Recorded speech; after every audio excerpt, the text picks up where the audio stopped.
안녕하세요. 이정택 목사입니다. 잘 지내고 계십니까?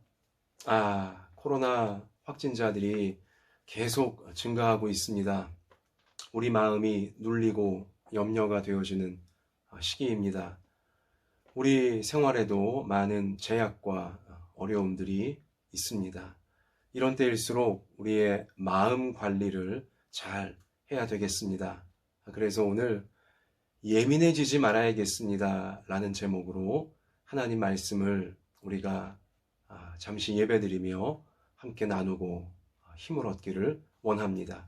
자, 우리가 오늘 밤에 만드는 새 아침 예배 중에 붙잡을 하나님의 말씀은 역대상입니다. 우리가 요즘 묵상하고 있는 구약성경 역대상 13장 1절부터 4절까지의 말씀입니다. 자, 성경책 혹은 우리 큐티책 펼치시고요. 역대상 13장 1절부터 4절 우리 같이 읽어볼까요? 다윗이 천부장과 백부장 곧 모든 지휘관과 더불어 의논하고 다윗이 이스라엘의 온 회중에게 이르되 만일 너희가 좋게 여기고 또 우리의 하나님 여호와께로 말미암았으면 우리가 이스라엘 온 땅에 남아있는 우리 형제와 또 초원이 딸린 성읍에 사는 제사장과 레위 사람에게 전령을 보내 그들을 우리에게로 모이게 하고 우리가 우리 하나님의 궤를 우리에게로 옮겨오자. 사울 때에는 우리가 궤 앞에서 묻지 아니하였느니라 하매 뭇백성의 눈이 이 일을 좋게 여김으로 온 회중이 그대로 행하겠다 한지라. 아멘. 예민해지지 말아야 합니다. 예민이 무엇입니까? 지나치게 걱정하는 것이 예민이고요. 또 지나치게 긴장하는 것, 예민한 것이고요. 또 지나치게 두려워하는 것도 예민한 상태입니다. 예민해지면 뭐가 문제가 되냐면 몸이 경직이 됩니다. 지나치게 몸이 경직이 되어지고요. 또 우리의 생각, 우리의 판단력이 이제 저하가 되어지고 또 휘둘리게 되어집니다. 그래서 평소 자신이 갖고 있던 실력, 평소 자신이 갖고 있던 인격, 또 평소 자신이 갖고 있던 그 좋은 점들이 예민해지게 되면 이게 다 안 나오는 것입니다. 그리고 오히려 삐뚤어진 방향으로 또 생각하지 않은 모습으로 나중에 후회될 이제 그러한 일들을 판단을 하게 되어진다는 것이죠. 그래서 예민해지면 자기 몸에도 안 좋고 자기 마음에도 안 좋고 그리고 내가 예민하고 까칠해지기 때문에 내 주위의 사람들에게도 악영향을 미치게 되어진다는 것이죠. 그래요. 우리 모두는 예민해지지 말아야겠다 생각합니다. 또 마음을 먹기도 하고요. 그런데 그게 잘 마음 먹은 대로 되십니까? 예민해지지 말자 딱 생각하는 순간 예민해지지 않게 되어지나요? 예민해지지 말아야지 딱 생각하고 결심하면 그 순간부터 마음이 편안해지고 그 긴장이 다 풀리고 일이 다 잘 풀리게 되어지나요? 그렇지가 않다는데 문제가 있는 것입니다. 이건요 내 자신의 의지로 되는 문제가 아닌 것입니다. 아무리 결심해도 예민해지는 것이 여러분과 저의 또 결심할수록 예민해지지 말자라고 생각할수록 더 예민해지는 게 우리의 현실이고 또 우리의 정직한 이제 현상이라는 것이죠. 자, 하나님께 우리를 만드신 하나님께 나의 예민한 문제들을 물어보고 나의 예민한 문제들을 하나님께 맡기며 하나님의 말씀을 들어야지만 그때에야 비로소 우리의 마음이 예민해지지 않게 될 수 있는 것입니다. 하나님이 주시는 평안과 용기를 우리가 얻어야지만 비로소 우린 예민해서 벗어날 수 있게 되어진다는 것이죠. 자, 성경을 보면 사울 왕과 다윗 왕의 인생이 바로 여기서 갈라지게 되어졌습니다. 지옥의 길로 갈 것이냐, 천국의 길로 갈 것이냐, 갈림길이 바로 이 지점에 해당하는 것입니다. 어느 지점입니까? 하나님께 묻는 시간이 있느냐 없느냐, 하나님께 물어보는 시간, 하나님께 맡기는 시간이 있느냐 없느냐에 따라서 결국은 천국의 길로 갈 것이냐 지옥의 길로 갈 것이냐, 천국과 같은 평안을 누리는 삶으로 만들어질 것이냐 지옥과 같은 괴로움에 넘치는 삶으로 만들어질 것이냐, 이것을 판가름하는 지점이 무엇이냐? 하나님께 묻는, 하나님께 물어보는 시간을 내가 가지고 있느냐 없느냐, 여기에 따라 결판이 나게 되어진다는 것입니다. 오늘 역대상 13장 3절이 정말 중요한 말씀입니다. 우리가 우리 하나님의 궤를 우리에게로 옮겨오자 사울 때에는 우리가 궤 앞에서 묻지 아니하였느니라. 다윗이 지금 이스라엘 온 백성들에게 이렇게 요청하고 있는, 이렇게 합시다라고 참 진실하게 요청하고 있는 지금 내용인데요. 그 내용인즉슨 하나님의 궤를, 하나님의 법궤를, 하나님의 임재, 무엇보다 하나님의 말씀을, 하나님의 뜻을 상징하는 법궤를 우리가 우리나라 이 12지파 모두가 한 마음으로 이제 다윗 왕을 추대하면서 통일 이스라엘 왕국이 되었거든요. 사울 왕의 세력들 이제 다 정리가 되어진 다음에요. 자, 그때 다윗이 제일 먼저 한 것은 뭐냐? 사울 시대 때 방치되어 있었던 하나님의 법궤를 나라의 중심으로 다시 가져오자고 지금 요청을 하는 거예요. 온 백성들에게. 여기서 우리가 무엇을 알 수 있습니까? 사울 왕은 하나님의 법궤를 그냥 방치했어요. 나라의 저 변두리에 그냥 방치했습니다. 하나님 법궤를 방치했다는 건 사울 왕이 하나님께 물어보지 않는 사람이었고, 하나님께 맡기지 않는 사람이었고, 하나님과의 관계를 아주 소홀히 여긴, 그냥 무시해버린 그러한 왕이었다는 사실인 것이죠. 그러나 다윗은 뭐예요? 지금 어떻게 하고 있는 겁니까? 명실상부 12지파 모든 이스라엘 백성들의 왕으로 추대가 되어지자마자 제일 먼저 하는 일이 뭐냐? 법궤부터, 하나님의 법궤부터 나라의 중앙에, 나라의 제일 중요한 심장에 옮겨오자. 우리가 하나님 말씀을 소중히 여기자. 우리 나라의 대소사를, 우리 인생의 대소사를 하나님 말씀께 항상 물어보면서 하나님의 인도를 받자라고 온 국민들을 하나님 말씀 앞으로 지금 초대하고 있다는 사실인 것입니다. 자, 여러분, 이게 핵심이죠. 사울 왕이 왜 그렇게 잘못됐는지, 다윗 왕은 왜 그렇게 하나님이 칭찬하시고 잘된 왕이 되었는지, 오늘 역대상 13장 3절 하나님의 말씀을 대하는 태도에서 판가름 났다는 사실을 우리는 성경을 통해 놓치면 안 되는 것입니다. 자, 한 단계 좀 들어가 보면 사울 왕은 굉장히 예민한 왕이었습니다. 항상 신경에 곤두서 있고 늘 화가 나 있던, 늘 불만과 불평과 항상 화가 나 있던 예민해 아주 급한 왕이 바로 사울 왕이었는데요. 자, 성경에서 몇 군데 사울 왕이 예민해, 거의 히스테리에 가까울 정도로 예민해 빠진 부분들 좀 보면요.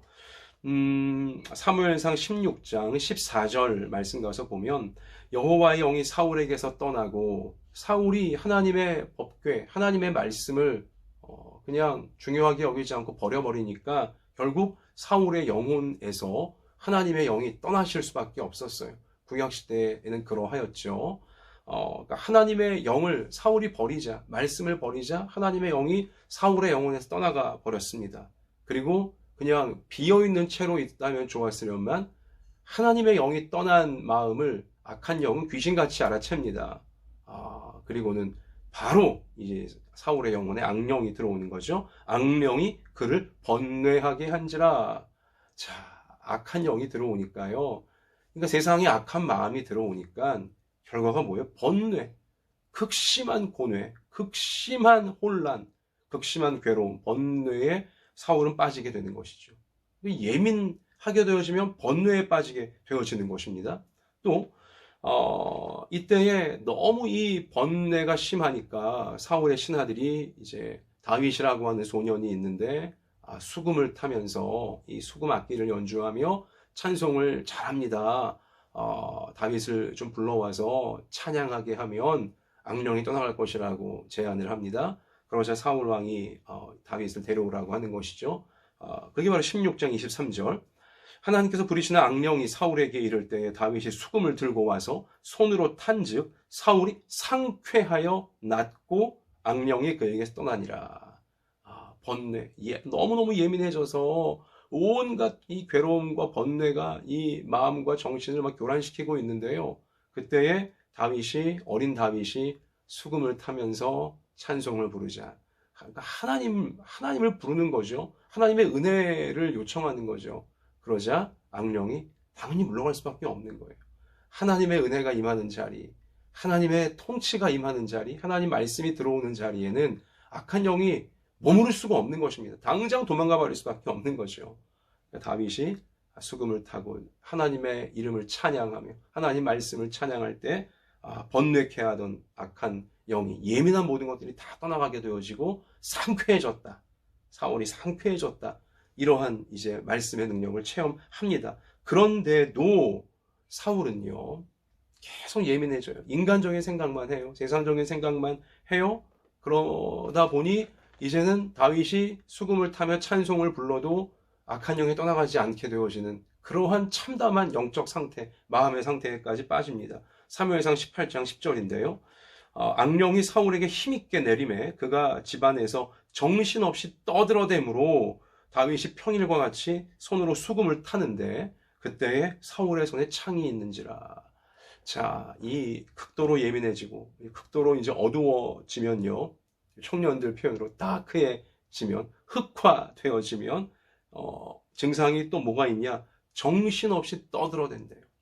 그래, 너무너무 예민해지면 정신 나간 사람처럼 보이잖아요. 떠들어대요. 예민할수록 말이 많아져요. 긴장을 많이 하니까, 걱정이 많아지니까 이 말 저 말 자꾸 떠들게 되어져 있다는 것이죠. 침착함을 유지하고 평정심을 유지하면 그리 말수가 많지 않습니다. 그런데 하여튼 이 예민한 사람, 마음이 어둡고 눌리게 되어지면 자꾸 쓸데없는 말들, 원치 않는 말들까지도 자꾸 입에서 튀어나오게 되어진다는 거죠. 사울이 지금 전형적인 그 모습, 그 증상을 보이고 있는 것입니다.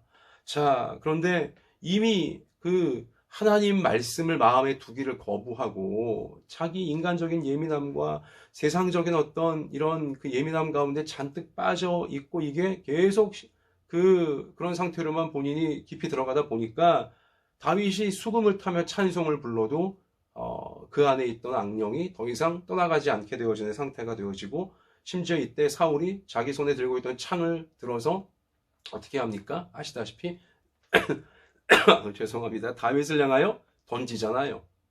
사람을 죽이려고까지 하는 극도의 공격성을 드러내게 된다는 것입니다.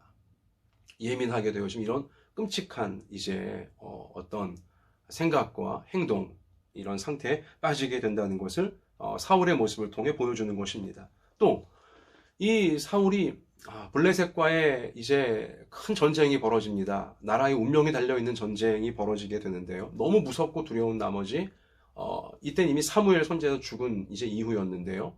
그러다 보니까는 이 사울이 다급하여져서 이제 무당을 찾아내라고 합니다. 신접한 여자 무당을 찾아내라고 하는 거죠. 수소문에서 이제 그 여자 무당을 찾아내고 가서 사무엘의 영을 좀 뭐라 그럴까, 불러내라고 이제 말도 안 되는 이러한 이제 요구를 하는 것이죠.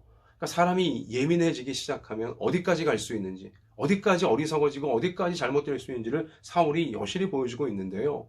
하나님께 물어보면 될 것을 가지고 왜 무당을 찾고 있습니까, 지금은? 자, 그런데 바로 이제 그 장면이 사무엘상 28장 15절 말씀인데요. 자, 사무엘이 사울에게 이르되, 이제 신접한 여자 무당이 사무엘의 영혼을 불러냈어요. 이것이 정말 사무엘의 영혼인지 아니면 귀신의 장난인지는 이제 우리가 나중에 확인해 봐야 되겠지만, 어쨌든 말은 옳은 소리를 했어요, 지금. 자, 사무엘이 사울에게 이르되 네가 어찌하여 나를 불러 올려서 나를 성가시게 하느냐 하니 사울이 대답하되 나는 심히 다급하니이다. 그죠? 블레셋과의 큰 전쟁을 앞두고 있는데 너무 다급하다는 거예요. 너무 무섭다는 거예요. 자, 블레셋 사람들은 나를 향하여 군대를 일으켰고 하나님은 나를 떠나서 다시는 선지자로도 꿈으로도 내게 대답하지 아니하시기로. 하나님이 자기를 떠나기 왜 떠났어요? 자기가 하나님을 떠났음에도 불구하고 또 하나님 탓을 하는 거죠. 하나님이 나를 떠났다니. 말도 안 되는 소리. 자기가 하나님을 떠나놓고서 자 그러면서 내가 행할 일을 알아보려고 당신을 사무엘의 영을 내가 불러 올렸나이다. 이런 이제 황당한 아주 어리석은 행동을 하게 되는 것이죠. 자, 예민해지면 다급해지고 조급해지는, 그래서 정말 어리석고 황당한 이제 일들을 벌이게 되어지는 증상이 나타난다. 사울을 통해 성경은 분명히 보여주는 것이죠. 저는요, 이 사울 왕의 모습을 볼 때마다, 성경을 통해 사울 왕의 모습을 볼 때마다 특별히 이 장면, 아니 사울 왕이 왜 이미 죽은 선지자 사무엘인데 그런 죽은 선지자까지 동원해서 꼭 선지자를 통해서 하나님의 뜻을 물어보려고 했을까? 사울은요, 자기 자신이 직접, 그리고 자기 자신이 진실하게, 겸손하게, 정직하게, 간절하게 하나님께 물어본 적이 없어요. 하나님이 계속해서 그에게 기회를 주셨건만 하나님께 나오라고, 하나님 붙잡으면 하나님께서 다 해결해 주시겠다라고 많은 징조와 많은 증거들을 사울 왕의 인생과 그의 치세 시절에 보여주셨건만, 성경을 보면 희한할 정도로 사울 왕은요, 자기가 직접 하나님께 물어보거나 기도하거나 자기가 정말 진실하게, 자기가 정말 간절하게, 겸손하게, 정직하게 하나님의 도우심을 구한 적이 없다는 사실이에요. 얼마나 불쌍한 모습인지 몰라요. 얼마나 어리석은 모습인지 몰라요. 아무리 범죄하고 아무리 하나님 무시했었고 하나님을 떠났던 사울이라 할지라도 그가 진짜 진실하고 겸손하고 정직하게 하나님 앞에 엎드려 기도했다면 사랑의 하나님께서는 분명히 사울을 용서해 주시고 품어주시고 도와주시는 하나님이셨을 거예요. 근데 사울은 끝까지 그렇게 안 해요. 죽을 때까지, 비참하게 죽을 때까지 한 번 제대로 하나님께 자기가 직접 진실하고 간절하게 하나님의 은혜를 구하고 도우심을 구하는, 하나님께 물어보는 이러한 영적인 작업을 하지 않았다는 것이죠. 참 희한한 모습이에요. 정말 불쌍한 모습이에요. 근데요, 놀랄 만한 일이 있어요. 무엇입니까? 우리 시대에 참으로 많은 사람들도요, 아무리 힘들고 어려운 일 만나도 하나님께 물어보지 않는다는 거예요. 사울왕과 똑같아요. 이 불쌍한 사울왕과 똑같아요. 하나님 앞에 자기 자신이 직접 겸손하게, 진실하게, 정직하게 하나님께 내가 그렇게 간절히 물어보고 도우심을 구하면 하나님은 분명히 응답해 주실 텐데 그걸 안 한다니까요. 끝까지 안 합니다. 하나님을 안 찾아요. 사울왕과 같은 우리 끝까지 하나님을 찾지 않다가 자기 예민함에 빠지고 세상 예민함에 빠져 있다가 끝내는 참 안타까운 결말을 맞이하는 인생이 우리 중에, 또 우리 가족들 중에 아무도 없었으면 좋겠습니다. 그리고 해답이 하나님께 있음에도, 위로와 구원이 하나님께 있음에도 사람들 중에 위로와 구원이 있는 줄 알고, 이 썩어질 세상 가운데 위로와 구원이 있는 줄 알고 극도의 예민함에 빠져 있으면서도 하나님을 찾지 않는 우리 이웃들이 있다면 우리가 정말 진지하게, 진실하게, 간절하게 그들을 하나님께로 이끌 수 있는 구원의 통로 역할을 꼭 할 수 있기를 원합니다. 자, 사울왕의 경우를 보면서 우리가 언제 예민해지는가를 한번 살펴봅시다. 여러분과 제가 언제 예민해지는가? 자, 그 사울왕은 일단 번뇌할 때, 아주 혼란스러운 일, 복잡한 일, 괴로운 일이 있을 때 예민해졌고요. 고민이 많을 때 예민해졌어요. 또 우리 다윗을 질투했죠. 어느 시점부터는 이제 다윗은 전혀 그런 마음이 없건만 다윗을 질투하여서 사울왕이 그 인생의 나머지 그 반평생을 다윗 죽이겠다고 온 나라를 피바다로 만들고 정말 어리석은 일을 벌이지 않습니까? 그러니까 질투심, 미움이 들어가 버리면 사람이 극도로 예민해지게 되고요. 다급해지거나 조급해지거나 두려워지거나 긴장될 일이 있을 때 사람들은 예민해집니다. 여러분과 저 역시 마찬가지입니다. 근데 이런 보면 번뇌의 순간, 고민의 순간, 질투, 미움이 막 끌어오를 때, 다급하거나 조급한 일, 두렵거나 긴장되는 일, 이것은 다 인생의 중요한 순간들이에요. 이 순간들을 어떻게 넘기냐에 따라서 정말 인생이 왔다 갔다 할 수 있게 되는 것이죠. 그러니까 인생의 중요한 문제일수록 우리는 자꾸 예민해진다는 거죠. 마귀는 예민하게 우리를 만들려고 한다는 것이죠. 또 건강 문제가 발생할 때 예민해질 수 있고요. 돈 문제가 있을 때 예민해집니다. 또 우리 특히 젊은이들일수록 외모 문제에 예민할 수 있고요. 또 일 문제 생기면 예민할 수 있고요. 책임감이 있게 될 때, 그러니까 책임져야 될 일이 있을 때 예민해지게 되고요. 또 아니면 성공하고 싶은 욕구 때문에 예민해지고요. 또 사람과의 관계 때문에 우리는 예민해집니다. 이런 여러 경우들을 통해서 우리는 극도의 예민에 이제 빠지기도 한다는 것이죠. 사울왕이 그랬던 것처럼요. 여러분 스티브 잡스 아시죠? 애플 미국의 애플사 특별히 아이폰을 이제 발명해내어서 스마트폰 시대를 연 천재적인 이제 발명가라고 해야 될까요? 기업가이기도 하고요. 자, 물론 지금은 이제 고인이 되었지만 이 스티브 잡스에 이제 관한 참 중요한 일화가 있는데요. 스티브 잡스는 친부모에게서 버려진 아기였습니다. 그러니까 이 스티브 잡스의 친부모는요, 백인 여성, 그리고 백인 부유한 계층의 여성이고요. 또 저 아랍, 시리아 그 남성 사이에서 서로 사랑하다가 이제 스티브 잡스가 태어나게 됐는데요. 이 백인 여성의 집안의 아버지가 극도로 이 결혼을 반대했어요. 우리 집안에 저 어디 무슨 시리아계 남자를 들이냐면서 극도로 반대를 하는 바람에 결국은 이 스티브 잡스 태어난 아기는 축복받지 못한 아기, 환영받지 못한 아기가 되어져 태어나자마자 결국은 버림받게 되어집니다. 자기를 낳은 그 친어머니, 친아버지로부터 곧바로 버림받게 되어지는 것이죠. 그리고는 이제 양부모에 의해서 양육이 되어졌어요. 그러니까 스티브 잡스의 이 아기를 입양한 양부모에 의해서 이제 양육이 되어졌는데요. 그러다 보니 스티브 잡스가요, 환공포증이 있었습니다. 환공포증 혹은 환예민증인데 이게 뭐냐면 동그라미죠. 동그라미 모양을 못 보는 거예요. 동그라미 모양 아니면 동그라미 모양이 겹쳐져 있거나 아니면 동그라미 속에 또 동그라미가 있고 이렇게 되면 극도의 공포심을 느끼고 굉장한 경기를 이제 일으키게 되어지는 이제 그런 환공포증을 스티브 잡스가 알았다고 합니다. 심리학자들에 의하면 이 환공포증은 이 어린 시절 친부모에 의해서 특별히 친어머니에 의해서 이제 버려지거나 거부당한 이제 그러한 상처가 있는 아이들이 모성애, 둥글둥글하게 품어주는 모성애의 상징과 같은 이 둥근 모양을 볼 때마다 극도의 거부감과 공포심을 이제 느끼게 되어지는 증상일 수 있다는 것이라고 해석을 합니다. 스티브 잡스가 그러했어요.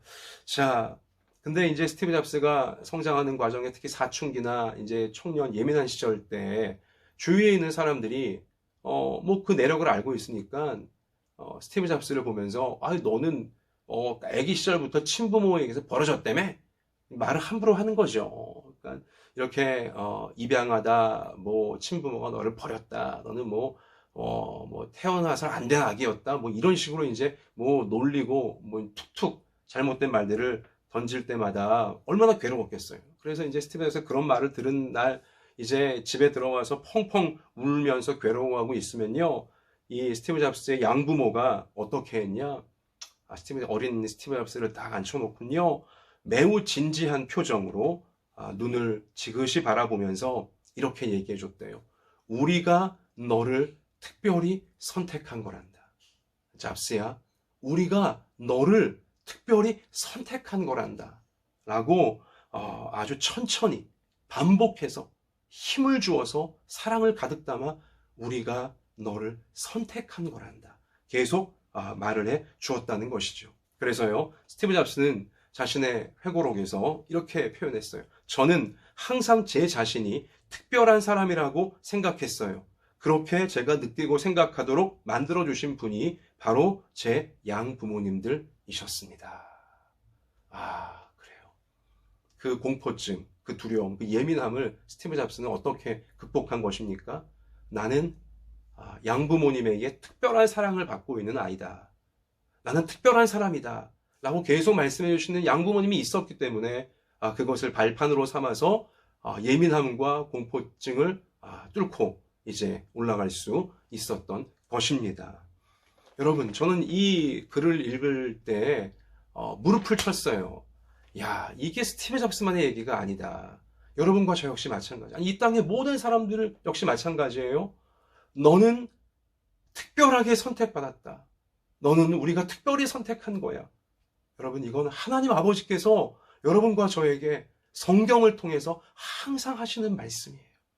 뜨거운 사랑으로 십자가에 못 박히실 정도로, 여러분과 저를 위해, 우리 모두를 위해 십자가에 자기 목숨 희생하실 정도로 뜨거운 사랑을 안고 여러분과 저에게 성경을 통해 항상 하시는 말씀이에요. 내가 너를 특별히 선택했단다. 내가 너를 특별히 사랑한단다. 너는 나에게 특별한 아들이고 딸이다. 하나님 아버지는 항상 우리 가운데 말씀해 주시는 것이죠.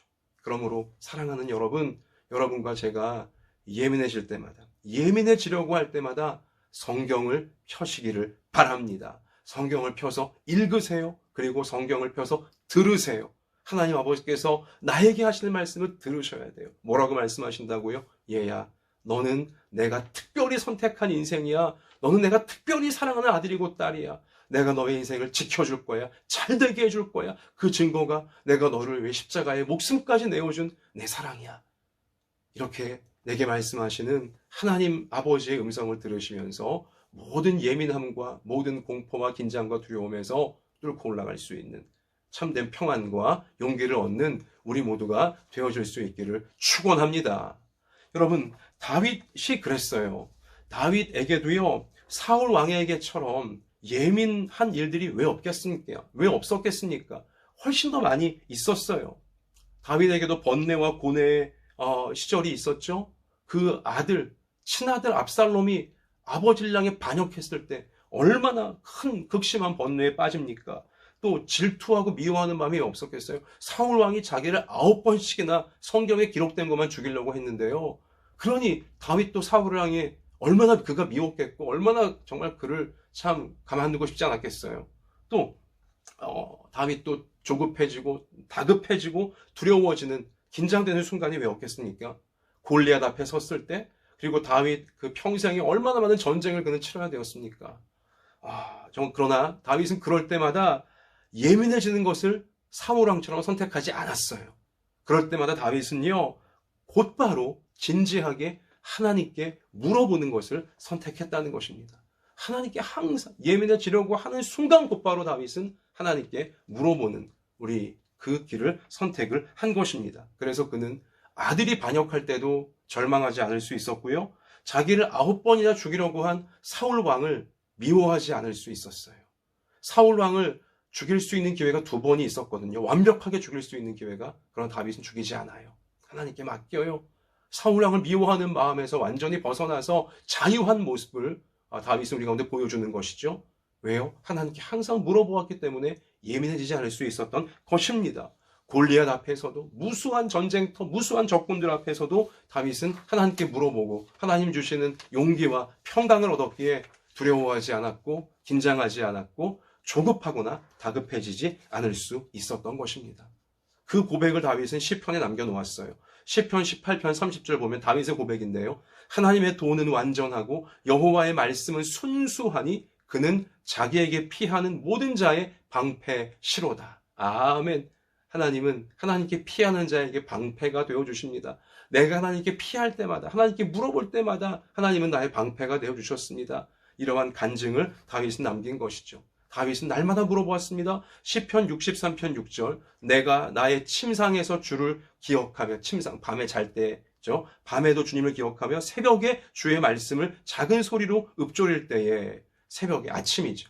그러니까 밤에도 아침에도 밤낮으로 다윗은 하나님께 물어보는 거예요. 하나님 말씀 붙잡은 것입니다. 이러니 극도로 예민해질 수밖에 없던 인생이었으나 예민해지지 않게 되어지고 하나님의 뜻을 30배, 60배, 100배로 이루어내는 참으로 귀한 인생을 그가 살아낼 수 있던 것입니다. 여러분과 저도 예민해지려고 할 때마다 성경을 펼치십시오. 하나님께 물어보십시오. 하나님께 들으십시오. 그래서 하나님 주시는 위로와 용기의 길로 우리가 흔들림 없이 나아가서 여러분과 저의 인생도 후회함이 없는 하나님의 열매가 100배로 맺혀지는 우리 예민함을 다 돌파하고 그 예민함에 덫에 걸리지 않고 하나님께서 계획하신 놀랍고 풍성한 삶을 누리고 나눌 수 있는 우리가 되어지기를 주님의 이름으로 축복합니다. 자, 그래요. 우리 찬송 잠시 하기 원합니다. 아침 안개 눈앞 가리듯 우리 마음이 의심으로 예민해지고 우리 마음이 고민으로 또 괴로움으로 예민해질 때 이 찬송 부르면 참 좋을 것 같아요. 아침 안개 눈앞 가리듯 나의 약한 믿음 의심 쌓일 때 부드럽게 다가온 주의 음성 아무것도 염려하지 마라. 빗줄기에 바위 패이듯 나의 작은 소망 사라져갈 때 고요하게 들리는 주의 음성 내가 너를 사랑하노라. 외로움과 방황 속에서 주님 앞에 나아갈 때에 위로하시는 주님 나를 도우사 상한 나의 마음 감싸주시네. 십자가의 보혈로서 주의 크신 사랑 알게 하셨네. 주님께 감사하리라. 언제나 주님께 감사해. 기도합시다. 하나님, 우리 삶에는 예민해지려고 할 때가 너무나 많습니다. 그때마다 마귀에게 속아서 예민의 덫에 걸리지 말게 하여 주시고 곧바로 하나님 앞에 나아가 진실하게 간절하게 정직하게 내가 왜 예민해지고 있는지 알게 하여 주시고 하나님의 은혜와 도우심과 보호하심을 구하게 하여 주셔서 하나님이 주시는 참된 위로와 평안과 용기를 얻고 그것을 바탕으로 위기와 고비를 이겨낼 수 있는 저희의 평생이 되어지도록 하나님 우리를 이 믿음으로 이 말씀으로 이끌어 주시옵소서. 이렇게 하나님 바라보고 살고자 하는 우리 부모들 중에 우리 자녀들 중에 몸이 아픈 우리 사람이 있습니까? 주님, 오늘 밤에 십자가에 못자국난 손으로 안수하셔서 암세포가 소멸되게 하시고 뼈가 살고 근육이 살고 신경이 살고 온 세포 혈관 하나까지 다 살아나도록 하나님 치료하여 주시옵소서. 하나님, 마음이 힘든 인생이 있습니까? 주님의 손으로 어루만지셔서 용기 100배해지게 하여 주시옵시며 우리가 오늘 기도하는 모든 인생의 무거운 제목마다 맞춤형의 은혜로 주님 응답하여 주셔서 이 코로나 어려운 시절을 하나님의 손 꼭 붙잡고 말씀 붙잡고 다 이겨내는 우리 모두가 되어지도록 하나님 돌보아 주시옵소서. 우리나라를 또 전 세계를 하나님 이 코로나 환란에서 우리 기도하게 하셔서 다 벗어나게 해주시기를 소원하오며 우리를 사랑해 주시는 예수님 이름으로 기도하옵나이다. 아멘. 계속해서 개인 기도 시간 여러분 들어가시기를 바라고요. 우리 내일도 힘차게 주님의 말씀 붙잡고 승리하도록 합시다. 할렐루야. 주님. 주님.